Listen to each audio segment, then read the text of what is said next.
Friends, welcome back to our channel. మనకి AP ICET counselling registration అనేది 4th complete అయిపోయిందండి.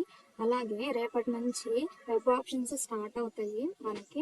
మనం ఏ కాలేజ్లో అయితే జాయిన్ అవ్వాలి అనుకుంటున్నామో ఆ కాలేజ్లో మనం ఫస్ట్ ప్రయారిటీ, సెకండ్ ప్రయారిటీగా అలా వెబ్ ఆప్షన్స్ ఇచ్చుకోవాలి. రేపటి నుంచి 9th వరకు వెబ్ ఆప్షన్స్ అనేది జరుగుతుందండి.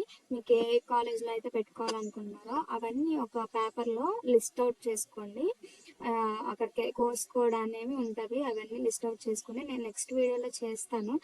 గవర్నమెంట్ కాలేజెస్ ఏమున్నాయి, యూనివర్సిటీస్ ఏమున్నాయి, అలాగే ఫీజు ఎంత, ఎన్ని సీట్స్ ఉన్నాయి ఎంబీఏకి, ఎంసీఏకి, అలాగే ప్రైవేట్ యూనివర్సిటీస్ ఎలా ఉన్నాయి, ఎన్ని ఉన్నాయి, అట్లాగే ఏ డిస్టిక్లో ఎన్ని కాలేజెస్ ఉన్నాయో నేను అన్ని వీడియోస్ చేస్తానండి.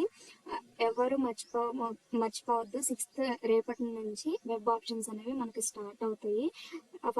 ఫస్టే ఫిల్ చేసుకోండి. 9th వరకు ఉంది కానీ వెయిట్ చేయొద్దు. నేనైతే 6th నుంచే స్టార్ట్ చేస్తాను వెబ్ ఆప్షన్ ఇవ్వడం. అందరూ ఒక 10-20 కాలేజెస్ వరకు ఇవ్వండి. ఫస్ట్ అన్ని యూనివర్సిటీస్ ఇవ్వండి, ఆ తర్వాత ప్రైవేట్ యూనివర్సిటీస్ ఇవ్వండి. ఎందుకంటే ఎంబీఏ, ఎంసీఏ, మాస్టర్స్ కదా, యూనివర్సిటీలో చేస్తే అదొక బెస్ట్. అదొక బయటకు వెళ్ళిన తర్వాత యూనివర్సిటీలో చేసేరన్న నేమ్ ఒకటి బాగుంటుంది. అందుకే అందరు ఫస్ట్ యూనివర్సిటీస్ ఇవ్వండి, మీ సరౌండింగ్స్లో ఉన్నవి. ఆ తర్వాత దూరంగా ఉన్నవి ఇవ్వండి. హాస్టల్ ప్రిఫరెన్స్ కూడా ఉంటుంది కొన్ని కాలేజెస్కి. సో రేపటి నుంచి వెబ్ ఆప్షన్స్ అనేవి స్టార్ట్ అవుతాయి.